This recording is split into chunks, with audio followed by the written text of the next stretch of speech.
Les invito, hermanos, que inclinen su rostro y con un corazón reverente vamos a orar. Mi buen Dios, pedimos a ti humildemente que quites toda distracción, sueño, pereza y nos permitas, Señor, concentrarnos en ti, afinar nuestro oído para escuchar tu palabra y que seas tú edificando nuestra vida y permitiéndonos, Padre Santo, ser exhortados y animados a vivir para tu gloria. Toma mis palabras y guíame, Señor, para que lo que yo enseñe sea conforme a lo revelado en tu palabra y tu pueblo aquí reunido sea animado, consolado, afirmado y animado a vivir para la gloria y honra de tu nombre. Te pido esto, mi buen Señor, en el nombre que es sobre todo nombre, el nombre de Cristo nuestro Señor. Amén y amén. Bien, hermanos, abran sus Biblias en Primera de Timoteo capítulo 4. Primera de Timoteo capítulo 4. Estamos estudiando esta primera carta del apóstol Pablo a Timoteo. En el estudio expositivo de la primera carta del apóstol Pablo a Timoteo, estamos estudiando el capítulo 4. Hoy nos corresponde meditar en el versículo 13. Solamente vamos a meditar en este versículo 13, así que les invito a leer el versículo 13 de Primera de Timoteo 4. Dice así: entre tanto que voy, ocúpate en la lectura, la exhortación y la enseñanza. La enseñanza para el día de hoy, valga la redundancia, lleva por título 3 deberes sagrados del siervo de Dios. 3 deberes sagrados del siervo de Dios. Y quiero que lo volvamos a leer para que nos quede en nuestra mente y corazón. Entre tanto que voy, ocúpate en la lectura, la exhortación y la enseñanza. Amén. En el pasaje podemos ver la ocupación principal de un siervo del Señor. Después de decirle Pablo a Timoteo en el versículo anterior, en el versículo 12, que fuera ejemplo a los creyentes en palabra, conducta, amor, espíritu, fe y pureza, el apóstol Pablo continúa instruyendo a su fiel discípulo y joven pastor Timoteo para que cumpla cabalmente su ministerio pastoral en la ciudad de Éfeso, que era donde estaba la iglesia que Timoteo estaba pastoreando.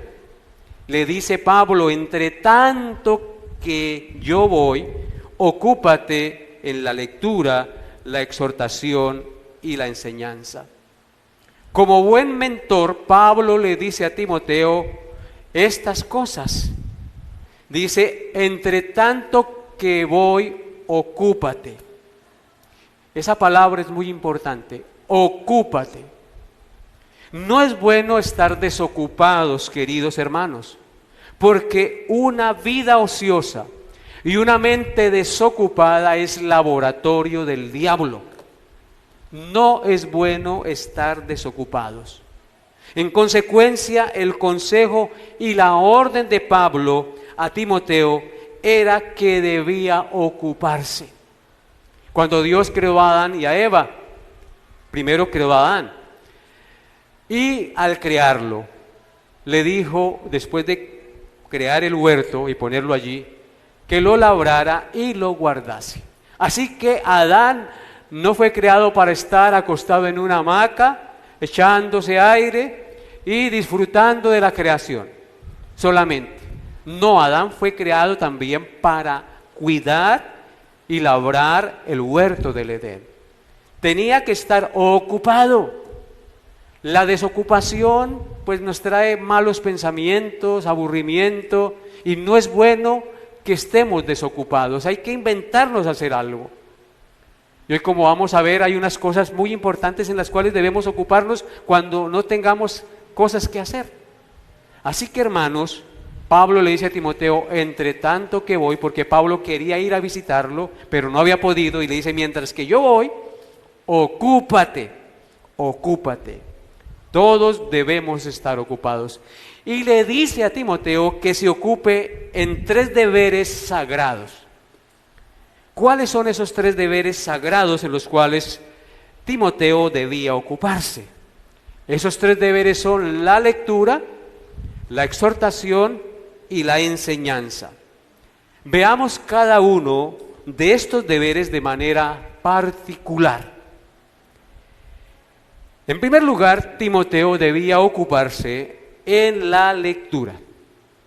Cuando Pablo le dice a Timoteo que debía ocuparse en la lectura, en este contexto que lo está diciendo, hace referencia mayormente a la lectura de la palabra de Dios, y debía hacerlo de manera pública en la congregación.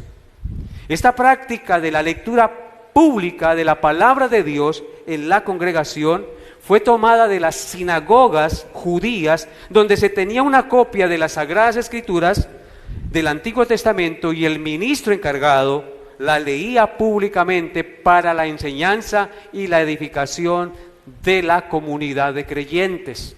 Esta mañana aquí leímos el Salmo 37 y lo hicimos todos de manera pública.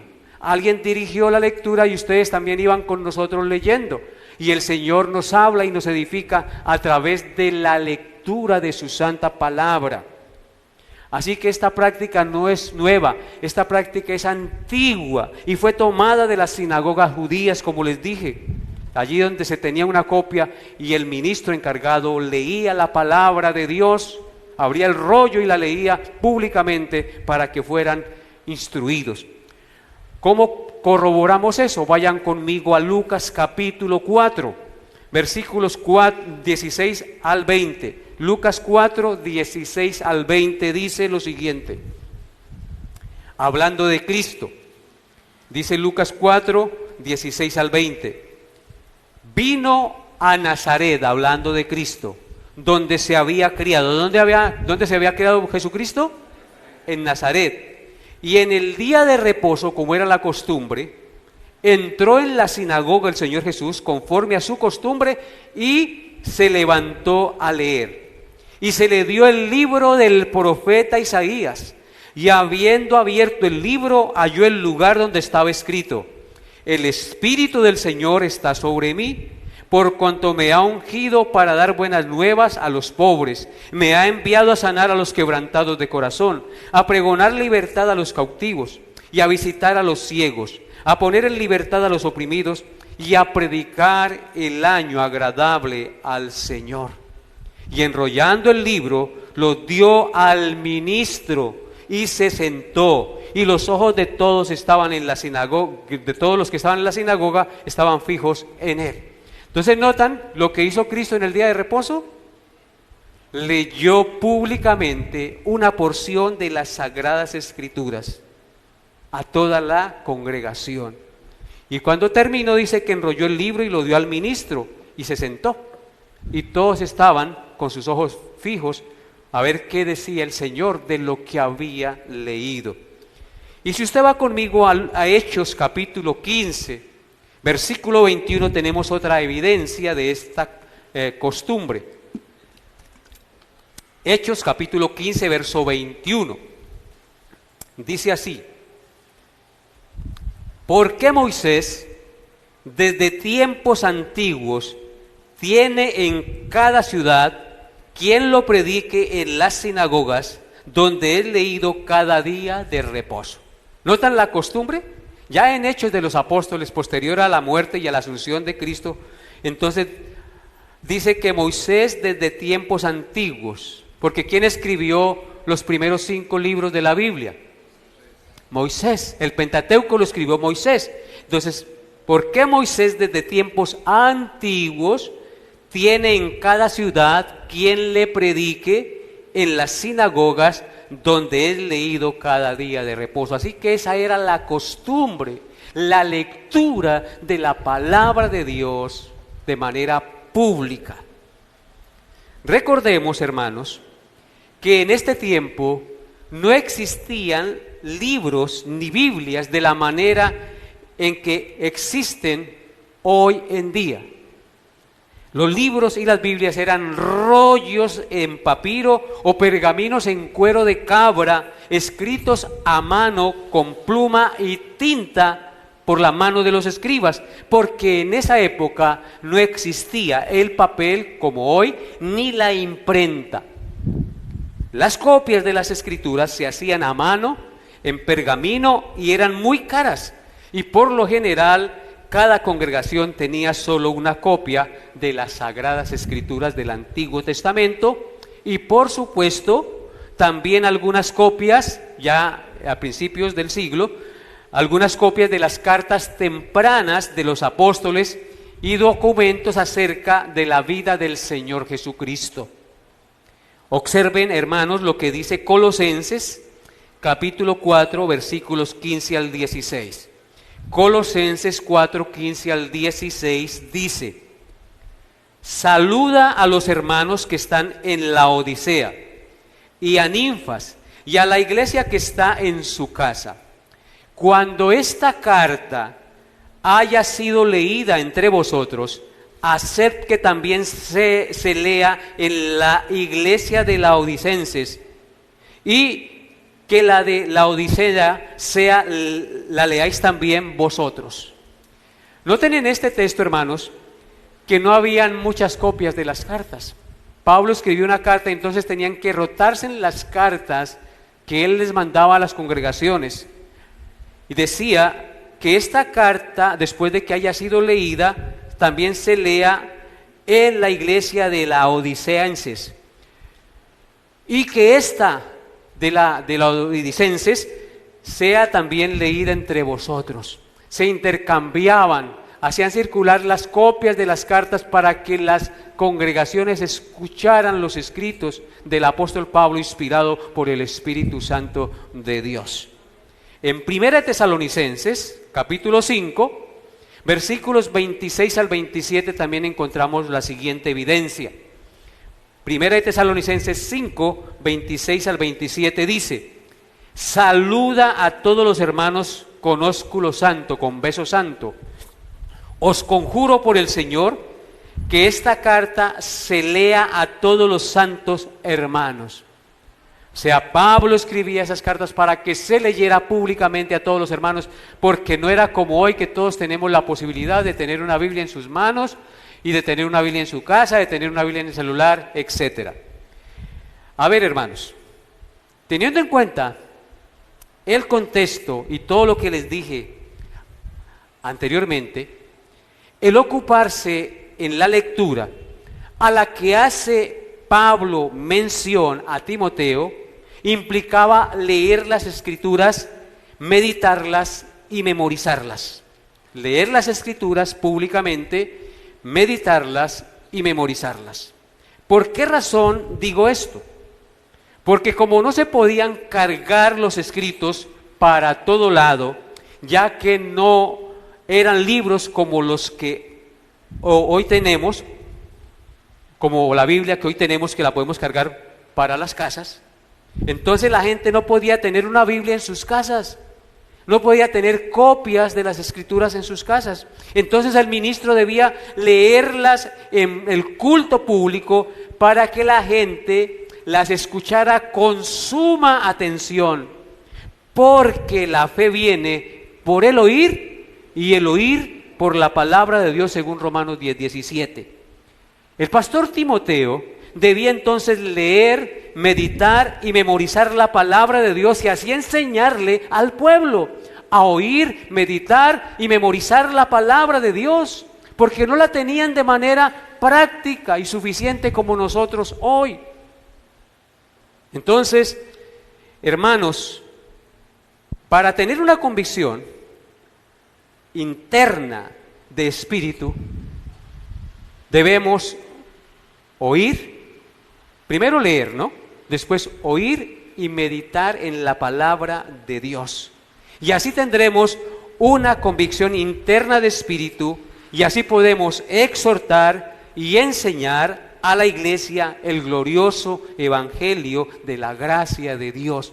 Si tú y yo meditamos las Escrituras, las atesoramos en nuestro corazón, las leemos, entonces nuestra mente y nuestro corazón se va llenando del conocimiento de Dios, y ese conocimiento de la palabra de Dios atesorado en la mente y en el corazón va a ser la norma y la guía que va a regir nuestra manera de actuar en este mundo.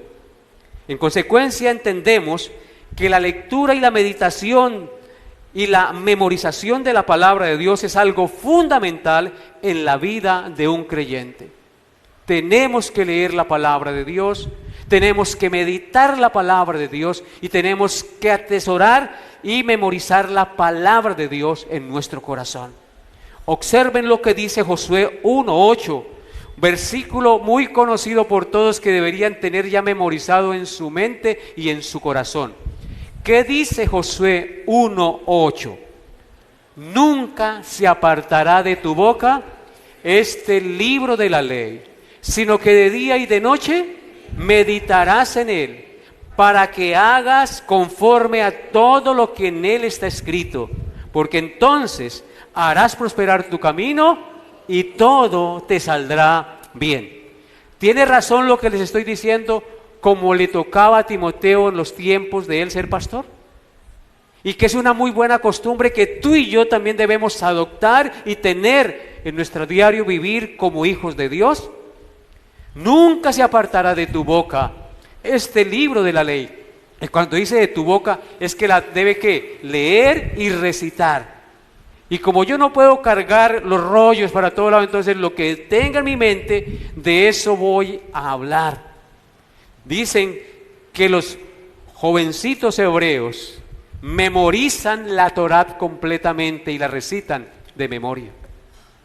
Así como la gente es buena para memorizar canciones del mundo, rancheras y reggaetón, así también deberían los cristianos ser buenos para memorizar las gloriosas verdades de la palabra de Dios en su mente y en su corazón. Uno se queda admirado de ver niños pequeñitos que en lugar de memorizar los mandamientos de Dios y los principios de Dios, memorizan todas esas canciones y se las saben de pe a pa y las bailan. Y los papás felices, juá, juá, juá, como si estuvieran haciendo algo muy importante los niños. Hermanos, eso me parece la cuestión más terrible, de no entender lo que realmente nuestros hijos deben atesorar en su mente y en su corazón. Usted, padre y madre de familia, tiene la gran responsabilidad de inculcar a sus hijos los principios y las verdades de Dios en la mente y en el corazón de sus pequeñuelos, porque eso será lo que los formará y les hará hombres y mujeres de Dios en el futuro. Instruye al niño en su camino, y aun cuando fuere viejo, no se apartará de él. Ahora miren lo que dice el Salmo 1, versículos 1 al 3. Salmo 1, otro salmo que se deberían saber de memoria, hermanos. Salmo 1, versículos 1 al 3. Dice, ¿qué dice? Bienaventurado el varón que no anduvo en consejo de malos, ni estuvo en camino de pecadores, ni en silla de escarnecedores se ha sentado, sino que en la ley de Jehová está su delicia, y en su ley medita cada 8 días. De día y de noche. ¿Cada cuánto debemos meditar en la ley de Dios? De día y de noche. ¿Qué pasará con una persona que medita en la ley del Señor de día y de noche? Dice que será como árbol plantado junto a corrientes de agua, que da su fruto a su tiempo y su hoja no cae, y todo lo que hace prosperará. Y si usted une este pasaje con Josué 1:8, es igual, ¿sí o no? Hermanos, ustedes no saben la gran bendición de leer, meditar y memorizar la palabra de Dios para su vida y enseñar eso a sus pequeñuelos. Salmo 119, versículos 97 al 101. Salmo 119, versículos 97 al 101. Recuerden que el Salmo 19 es muy largo, Cuando nos toque leerlo aquí un domingo no lo vamos a leer todo, no se preocupen, tranquilos. Vamos a leerlo por fracciones. Salmo 119, versículo 97 al 101 dice, miren cómo se expresa el salmista. Oh, cuánto amo yo tu ley, con signos de admiración. Dice, oh, cuánto amo yo tu ley. Y como amo tu ley, todo el día es ella mi meditación. Dice, me has hecho más sabio que mis enemigos con tus mandamientos, porque siempre están conmigo. ¿Cómo hacemos para ser más sabios que los demás, con nuestros enemigos? ¿Cómo? Meditando, atesorando los mandamientos del Señor. Versículo 99. Más que todos mis enseñadores he entendido, porque tus testimonios son mi meditación. Más que los viejos he entendido, porque he guardado tus mandamientos. De todo mal camino contuve mis pies para guardar tu palabra. Qué importante este texto, mis amados hermanos. Dice que más que todos los enseñadores, el salmista había sido superior a ellos porque atendió los testimonios de Dios y los meditó en su corazón. De la única manera que tú y yo podemos ser sabios para llevar adelante un hogar, un esposo, una esposa, unos hijos, llevar un trabajo, ser un excelente empleado, es teniendo en cuenta los principios de la palabra de Dios. Verso 100 dice, más que los viejos he entendido, porque he guardado tus mandamientos. Da tristeza, hermanos, hablar con personas viejas, adultas, que todavía viven en pecados y en desgracias, y que cuando uno habla con ellos no tienen sabiduría. Y qué triste que un joven tenga que enseñarle a un viejo, porque se supone que el viejo debe tener experiencia y sabiduría para actuar y vivir, pero lamentablemente no es así. Muchos viejos no tienen sabiduría y son insensatos y son viejos verdes que todavía piensan en vivir en laxivia y en otras cosas. Queridos hermanos, ¿por qué llegó un viejo así? Porque nunca durante toda su vida tuvo en cuenta ¿qué cosa? La palabra de Dios, y él solamente habla de lo que hay en su mente y en su corazón. Dice aquí el texto, más que los viejos he entendido, porque he guardado tus mandamientos. Una de las primeras cosas que uno le debe enseñar a los niños es los 10 mandamientos de la ley moral de Dios, que se los aprendan y mostrarles que son violadores de esa ley y que hubo uno que murió en la cruz para pagar la deuda de sus pecados. Los niños no nacen sin pecado, los niños nacen pecadores. ¿O usted le enseña a un niño a hacer pataletas? Cuando no le da de comer se pone rojo de la piedra, ¿sí? Esos se ponen bravísimos. Los niños ya vienen con esa tendencia a pecar y nosotros tenemos que guiarlos y luchar con su terquedad y con su pecado. ¿Y cómo lo vamos a hacer si no tenemos en cuenta el manual de aquel que creó ese niño que usted está criando?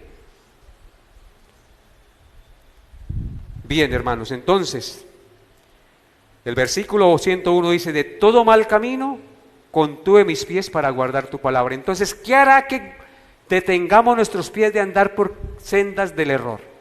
Cuando yo tengo en mi mente y en mi corazón la palabra de Dios. Pero si en mi mente y en mi corazón no está la palabra de Dios, muy fácilmente voy a ser extraviado por el camino del error. Y por último, miremos Colosenses 3:16. Colosenses 3:16 para concluir este primer punto. Dice así, la palabra de Cristo more en abundancia en vosotros, enseñándoos y exhortándoos unos a otros en toda sabiduría, cantando con gracia en vuestros corazones al Señor, con salmos e himnos y cánticos espirituales. Ahí tenemos esta exhortación del apóstol Pablo a la iglesia. La palabra de Cristo more, ¿cómo? En abundancia, ¿a dónde? En vuestros corazones, enseñándoos y exhortándonos unos a otros en toda sabiduría, cantando con gracia en vuestros corazones al Señor, con salmos e himnos y cánticos espirituales. Que nuestras canciones sean alabanzas e himnos al Señor, y no las canciones de moda que son vacías y que no tienen ninguna edificación a nuestras vidas.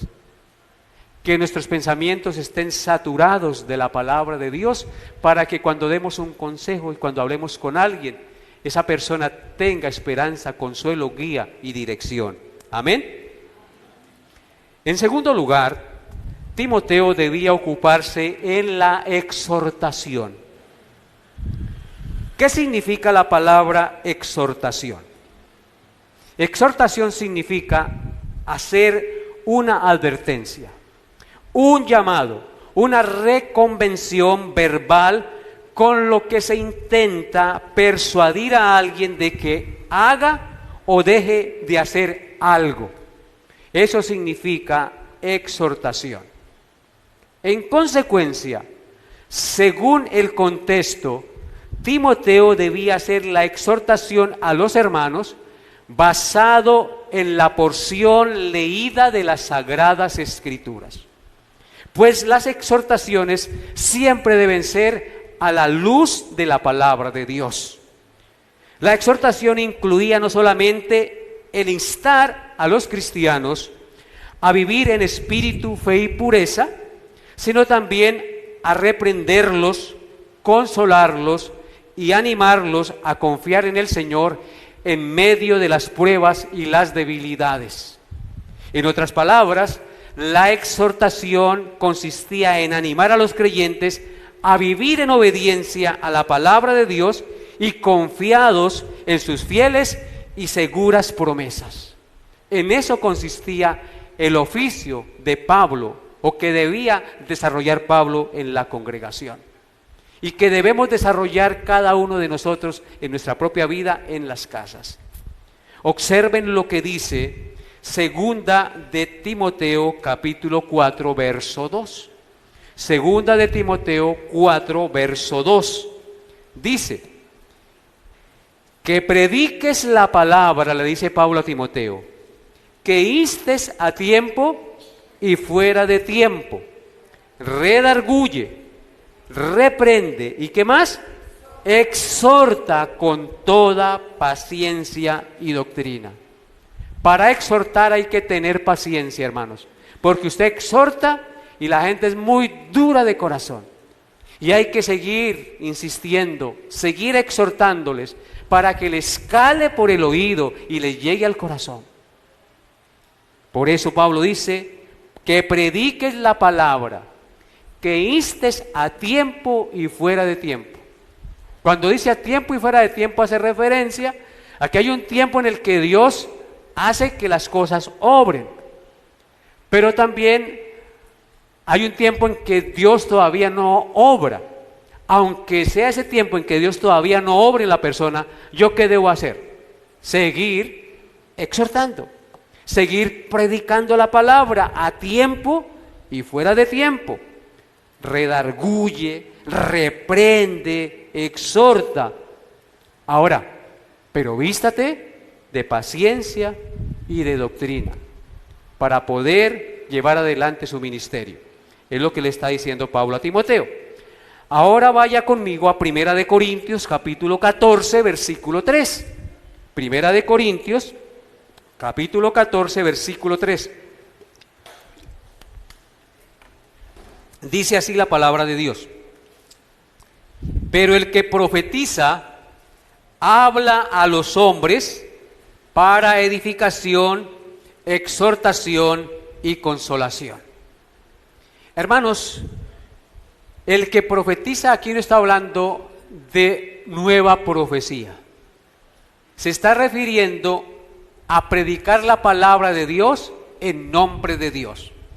Hoy yo estoy profetizando, pero no en el sentido de que estoy trayendo nuevas revelaciones, sino en el sentido de que estoy anunciando la palabra de Dios en nombre de Dios, la profecía que ya nos fue dada. Entonces, cuando dice aquí, pero el que profetiza habla a los hombres, ¿para qué? Edificación, exhortación y consolación. Cuando se predica la palabra de Dios, estamos edificando al pueblo, estamos exhortando al pueblo y estamos consolando al pueblo.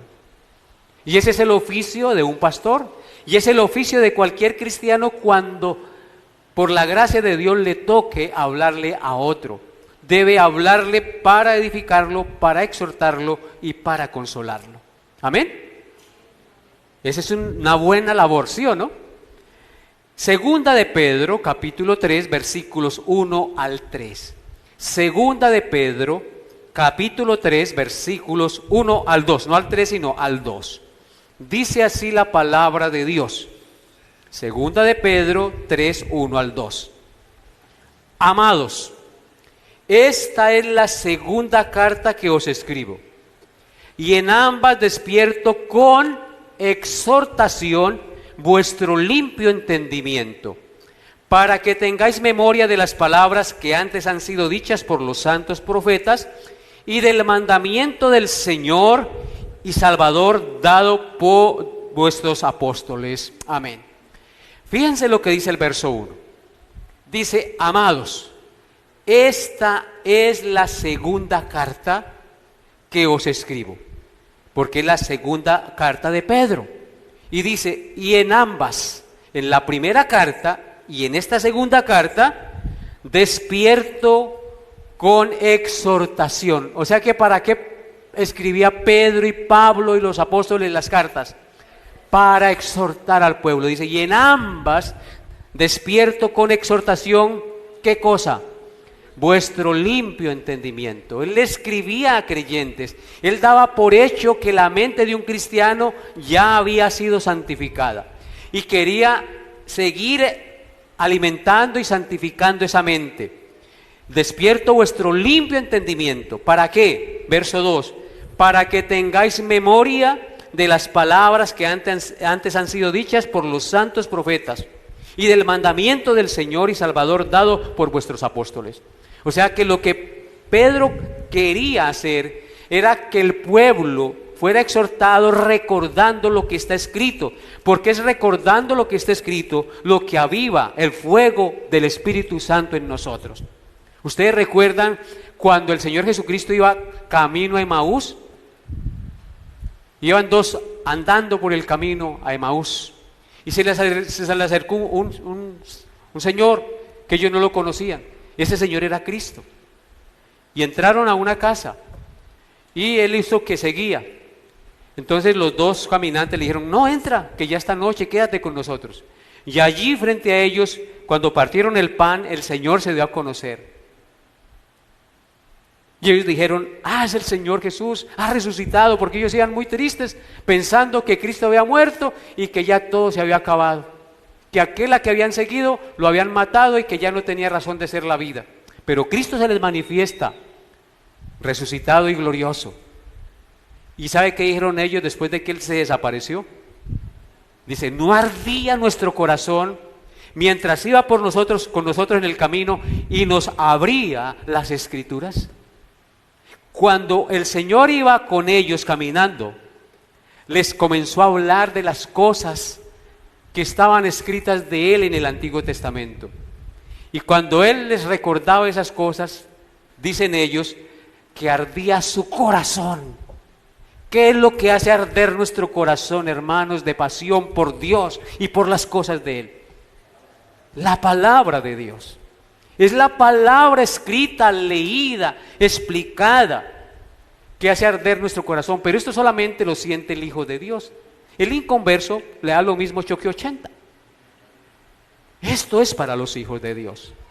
Y por eso el que no es hijo de Dios viene a ser hijo de Dios cuando escucha la predicación de la palabra de Dios. Porque la fe viene por el oír y el oír por la palabra de Dios. Bien, hermanos, y en Hechos capítulo 13, para concluir este segundo punto, dice, Hechos 13, versículo 15, Hechos 13, 15 dice, y después de la lectura de la ley y de los profetas, los principales de la sinagoga mandaron a decirles, varones hermanos, si tenéis alguna palabra de exhortación para el pueblo, hablad. Quiero que lo leamos nuevamente para poderlo entender. Dice, y después de la lectura de la ley y de los profetas, están en la sinagoga porque recuerden que se leía en la sinagoga la ley.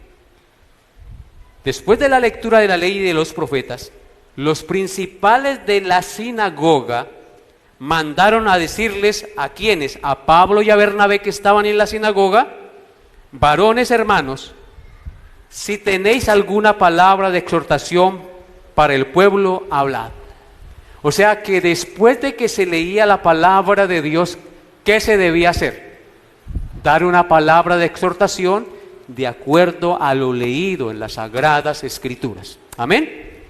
Entonces ahí está todo el respaldo bíblico, hermanos, de que la exhortación debe ser a la luz de la gloriosa e inerrante palabra de Dios. Y en tercer lugar, Pablo le dice a Timoteo que debe ocuparse en la enseñanza. Dedicarse a la enseñanza, pero ¿de cuál enseñanza? De la palabra de Dios. La enseñanza, hermanos, es la exposición y explicación de las verdades de la Biblia, incluyendo la doctrina cristiana. Entonces podemos afirmar que mientras la enseñanza afirma los conocimientos que leemos, escuchamos y creemos, la exhortación por su parte moldea la voluntad y la conducta del cristiano a la obediencia. Por eso el profeta Jeremías dijo, no es mi palabra como fuego, dice Jehová, y como martillo que quebranta la piedra. No sé si me captaron la idea. La enseñanza afirma los conocimientos que leemos, escuchamos y creemos de la palabra de Dios. Pero la exhortación, por su parte, moldea la voluntad y la conducta del cristiano a la obediencia. Por eso el profeta Jeremías dice, no es mi palabra como fuego y como martillo que quebranta la piedra. Cuando se lee la palabra y se hace la exhortación a la luz de la palabra de Dios, yo tengo que ser sacudido, tengo que ser afirmado, tengo que ser reconvenido. En consecuencia, esa exhortación comienza a obrar en mí para un cambio, para una transformación. Porque ¿qué es la exhortación? Tratar a través de la reconvención, del consejo, que la persona cambie de manera de pensar y de actuar. Y eso solo se logra a la luz de la palabra de Dios y la exhortación de la palabra de Dios. La enseñanza de la palabra de Dios escrita a los hijos de Dios, a la familia y a la congregación siempre ha sido un mandato del Señor, tanto en el Antiguo Testamento como en el Nuevo Testamento. La enseñanza es algo fundamental. Si usted no conoce la palabra de Dios, ¿qué le va a enseñar a sus hijos? Tiene usted que conocerla, tiene que leerla, tiene que aprenderla y en consecuencia la podrá enseñar a sus hijos.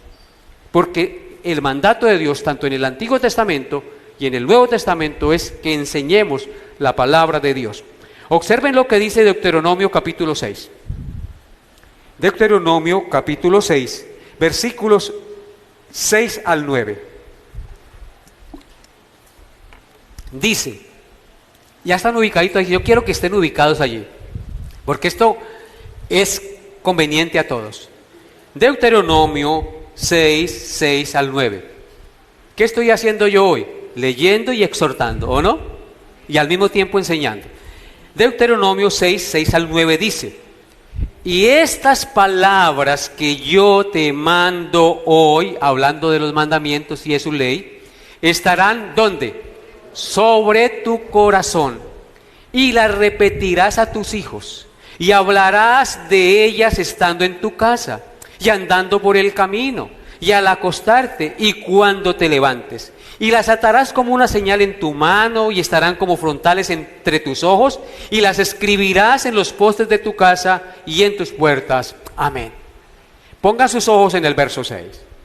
Dice: y estas palabras, hablando de la ley del Señor, de sus mandamientos, que yo te mando hoy, estarán sobre tu corazón. Cuando uno se monta sobre un jinete, ¿quién gobierna al caballo? Sobre un caballo, ¿quién gobierna el caballo? Dije mal las cosas. ¿Ah? ¿Quién gobierna al caballo? El jinete. Si la palabra de Dios está sobre mi corazón, gobernando mi corazón, la palabra de Dios gobernará mi vida. Por eso dice allí: estas palabras que yo te mando hoy estarán sobre tu corazón. La palabra de Dios debe estar rigiendo mi vida, mi corazón, mi mente. ¿Cómo va a suceder eso? Leyéndola, meditándola y atesorándola.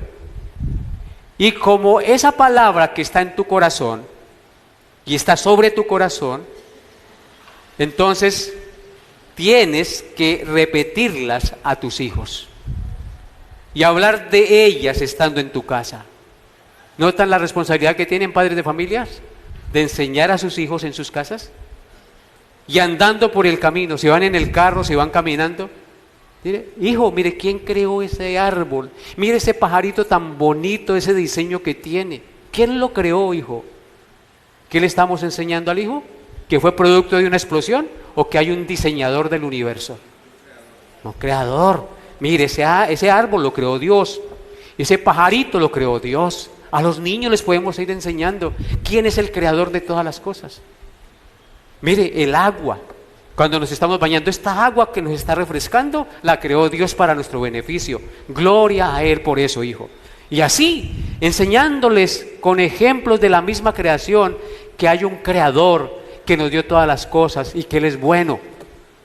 Andando por el camino, estando en tu casa, cuando te levantes, orando, enseñándole a los niños que hay que orar, que hay que encomendarnos en las manos de Dios, que hay muchos peligros en la calle y que solo Dios nos puede proteger. Hay que enseñarle a nuestros niños a depender de Dios, a confiar en Dios.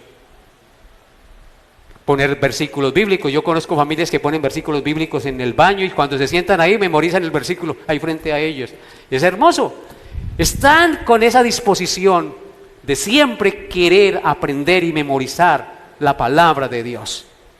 En Mateo 28, versículos 19 al 20 dice, Mateo 28, 19 al 20 dice, el mandato de Cristo a la gran comisión: por tanto, le dice el Señor a sus discípulos, por tanto, id y haced discípulos a todas las naciones, bautizándolos en el nombre del Padre, del Hijo y del Espíritu Santo. Verso 20, enseñándoles, ¿qué cosa? Que guarden todas las cosas que os he mandado. ¿Cuál es el mandato de Cristo en el Nuevo Testamento? Que enseñemos a la iglesia, a los hermanos, a los hijos, todas las cosas que el Señor nos ha mandado, y dice: y he aquí, yo estoy con vosotros todos los días hasta el fin del mundo. Bendito sea el Señor, que ha prometido estar con nosotros. Pero, ¿con quiénes? Con aquellos que enseñan y que se preocupan por hacer su santa y perfecta voluntad. Y en 2 de Timoteo 2:2, 2 de Timoteo 2:2 dice: lo que has oído de mí ante muchos testigos, esto encarga a hombres fieles que sean idóneos para enseñar también a otros. El propósito de los cristianos es conocer la Biblia, enseñarla a otros para que ellos también enseñen a otros y esos enseñen a otros, y así sucesivamente la palabra de Dios y el conocimiento de Dios se extienda a través de los tiempos y las generaciones. Alta responsabilidad tenemos, ¿sí o no, hermanos? Así que, como hoy pululan las ideologías terribles en contra de la voluntad de Dios, y que las enseñan en los colegios, en los computadores, en los celulares, en las universidades, y que las han aprobado y las han legalizado. ¿Cuál es nuestro deber como cristianos porque nosotros no comulgamos con eso? Enseñarle la palabra de Dios a nuestros hijos y enseñarles que el niño nace niño y que la mujer nace mujer y que el matrimonio es entre un hombre y una mujer.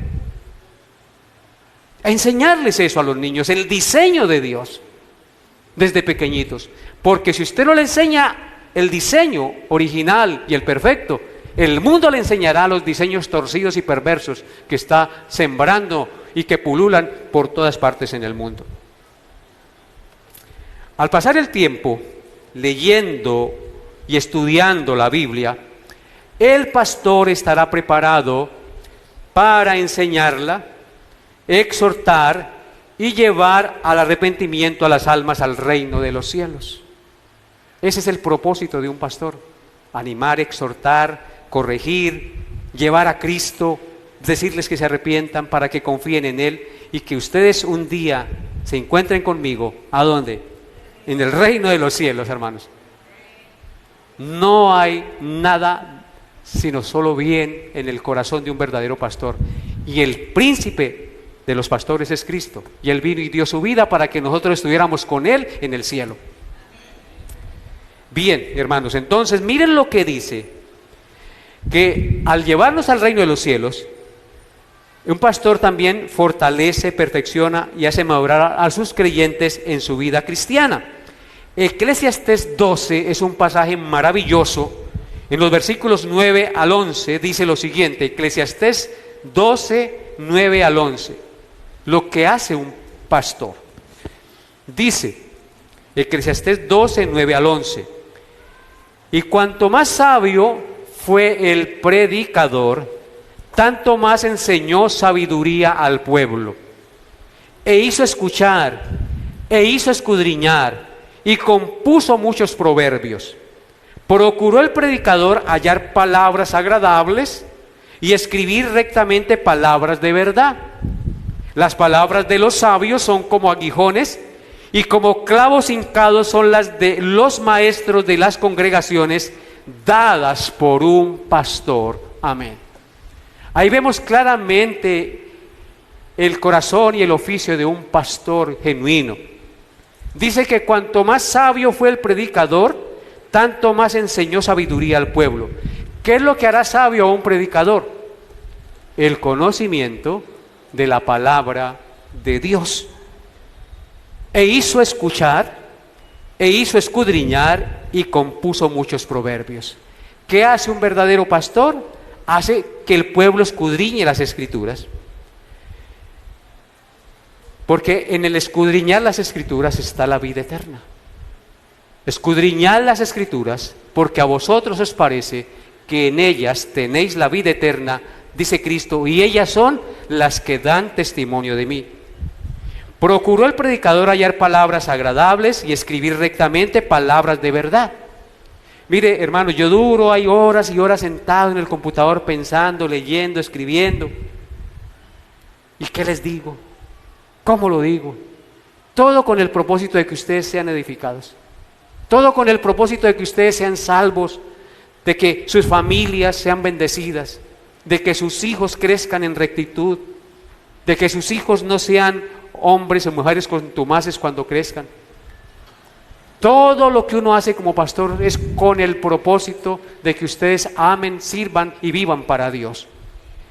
Procuró el predicador hallar palabras agradables, y aunque aquí se refiere a Salomón, eso también es aplicable a los pastores. Procuró el predicador hallar palabras agradables y escribir rectamente palabras de verdad. Y miren cómo concluye el verso 11. Las palabras de los sabios son como aguijones. ¿Qué hace la palabra de Dios cuando se predica? A veces llega y como espada que nos hace ver nuestro pecado y nos redarguye y nos confronta, nos exhorta. Son como aguijones y como clavos hincados son las de los maestros de las congregaciones dadas por un pastor. Eso es el propósito de un buen pastor, hacer que la gente se confronte con su pecado y cambie de manera de vivir y honre el santo nombre de Dios. Amén. Bien, y miren conmigo por Proverbios 6:23. Proverbios 6:23 dice: porque el mandamiento es lámpara y la enseñanza es luz, y camino de vida las reprensiones que te instruyen. Según Proverbios 6:23 dice que el mandamiento es lámpara y la enseñanza es luz. Si el mandamiento es lámpara y la enseñanza es luz, eso significa que en este mundo la gente está en tinieblas y que necesitan de la luz y la lámpara de la palabra de Dios para poder caminar en este mundo que está en tinieblas y cegado por Satanás. Y camino de vida, las reprensiones que te instruyen. Cuando uno viene, muchos dirán, pero yo vengo aquí a que el pastor me regañe, pues para esa gracia me quedo en la casa. Pero hermano, estas reprensiones son para su bien. Estas exhortaciones son para que ustedes reaccionen y puedan vivir conforme a la voluntad del Señor. Porque camino de vida son las reprensiones que te instruyen. ¿Qué hacen las reprensiones a la luz de la palabra de Dios? Nos instruyen y son camino de vida. Y por último, mire conmigo Romanos 15, versículo 4. Romanos 15, versículo 4. Dice: porque las cosas que se escribieron antes, para nuestra enseñanza se escribieron, a fin de que por la paciencia y la consolación de las Escrituras tengamos esperanza. Este es un pasaje glorioso de Romanos 15, 4. Dice que porque las cosas que se escribieron antes, para nuestra enseñanza se escribieron. ¿Para qué se escribió este libro? Aquí está haciendo referencia al libro. ¿Para qué? Para nuestra enseñanza.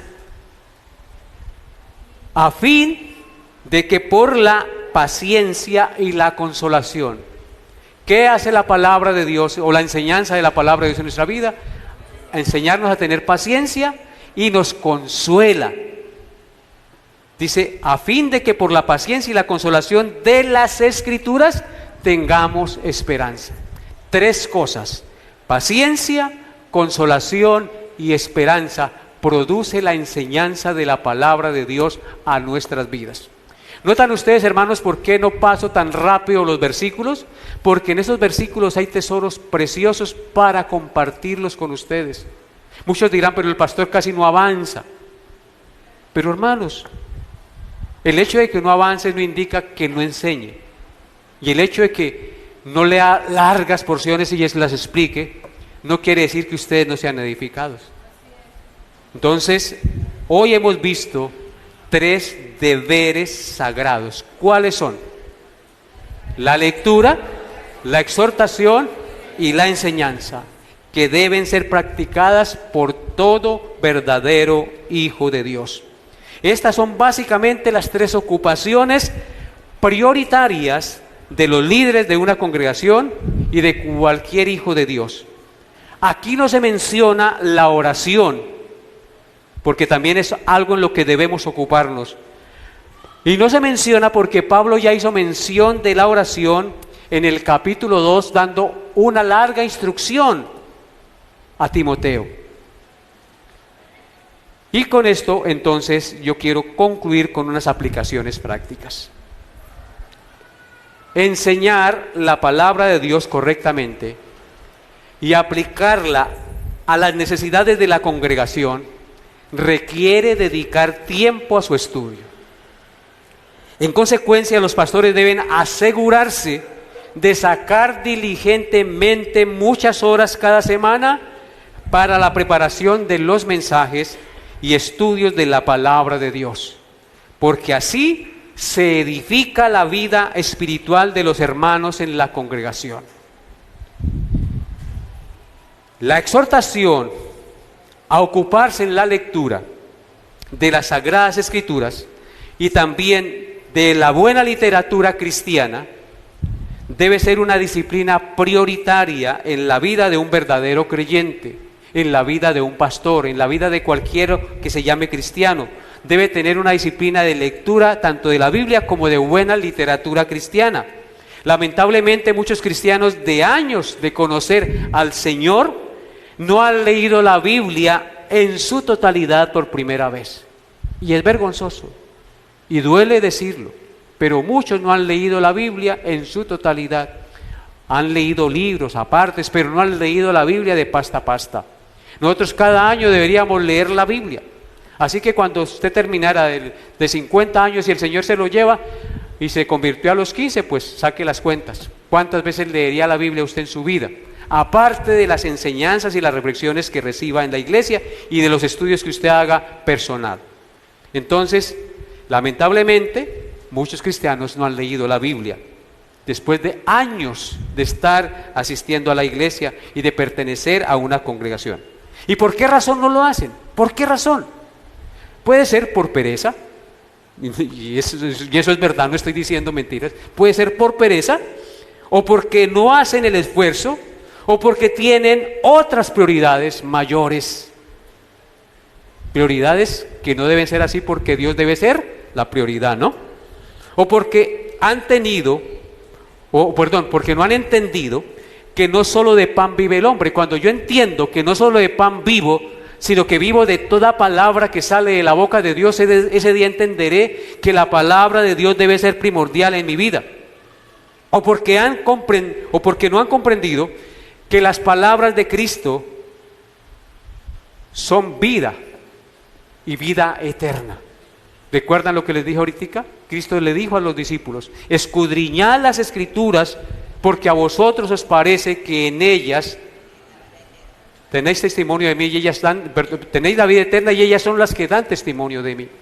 Escudriñen la Escritura, en ellas está la vida eterna. En San Juan 17:3 el Señor dijo en su oración sacerdotal: y esta es la vida eterna, que te conozcan a ti, el único Dios verdadero, y a Jesucristo a quien has enviado. Así que es muy importante, hermanos, la lectura de la palabra de Dios. Es de suprema importancia que los maestros y pastores se dediquen al estudio de las Escrituras para poder dar un alimento sólido y sano a sus ovejas, y no profetizar y exhortar de su propio corazón, de sus propias experiencias, como lo hacen muchos falsos maestros que enseñan hoy en muchas congregaciones, que solo hablan experiencias y de su propio corazón, cosas, y de palabra 1 o 2 versículos así por encimita. Si un hombre como Timoteo, escúchenlo bien, si un hombre como Timoteo se le aconseja, se exhorta a ocuparse en la lectura, en el estudio de las Sagradas Escrituras, a fin de que su aprovechamiento fuera de bendición a los demás hermanos, ¿cuánto más necesitamos usted y yo de poner en práctica este consejo de leer y meditar en las Sagradas Escrituras y enseñarlas y exhortarlos por la palabra de Dios? Hay de aquellos perezosos que no escudriñan los oráculos del Señor, que alimento le podrán dar a sus hijos, qué alimento le podrán dar a la congregación, a sus oyentes. Recordemos que de lo que tengamos en el corazón, de eso hablarán nuestros labios, porque si alguno habla, dice la Biblia, hable conforme a las palabras de Dios, y eso es muy importante.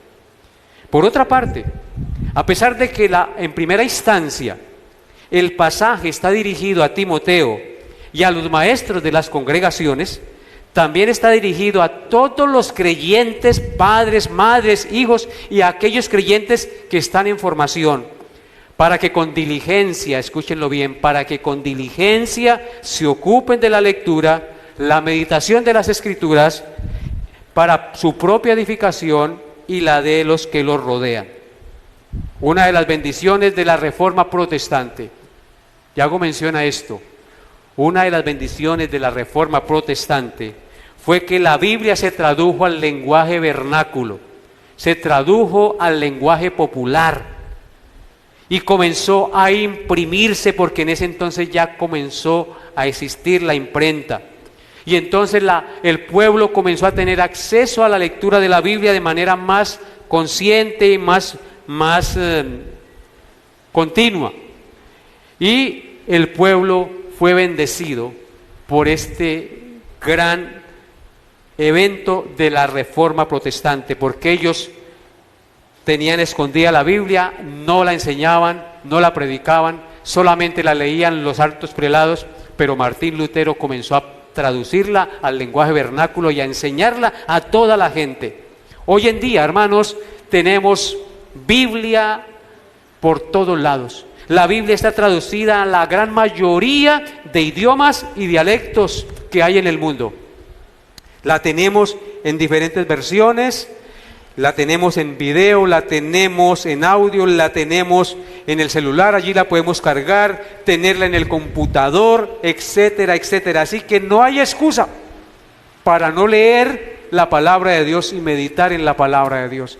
Si habrá una generación que será juzgada por esto, por tener tanto acceso a las Sagradas Escrituras, es esta. No menosprecien la Escritura y todas las posibilidades que tienen de acceder a ella. Léanla, medítenla y practíquenla, y su vida será de gran provecho y bendición a la sociedad, a sus hijos y a su familia y a la iglesia. Amén. Colóquense de pie y oremos, por favor. Señor amado, te doy gracias por tu amor, bondad y misericordia. Te doy gracias porque tú, Señor, siempre nos hablas al corazón y tú siempre nos redarguyes y nos exhortas a hacer tu voluntad. Te ruego, amadísimo Dios, que esta enseñanza quede grabada en nuestra mente y en nuestro corazón y pongamos en práctica lo que aprendimos hoy. Padre, toma nuestra mente, nuestro corazón y ayúdanos porque tú eres nuestro Creador. Quita nuestra incredulidad y la dureza de corazón que hay en nosotros, la pereza y todas las excusas que a veces sacamos para no congregarnos, para no leer la palabra, para no tener comunión contigo. Porque hay muchas excusas, muchas ocupaciones.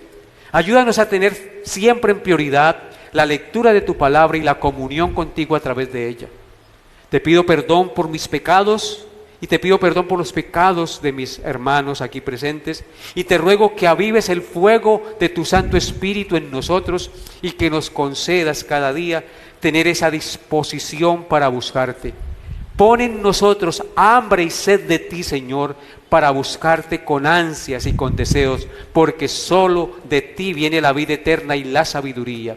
Pues tú eres la fuente de la sabiduría, del perdón, la misericordia y la gracia. Bendito sea tu nombre en Cristo Jesús. Amén y amén. Que la paz de Dios, que sobrepasa todo entendimiento, queridos hermanos, guarde sus pensamientos y su corazón en Cristo Jesús. Dios lo lleve en su paz. El culto ha terminado.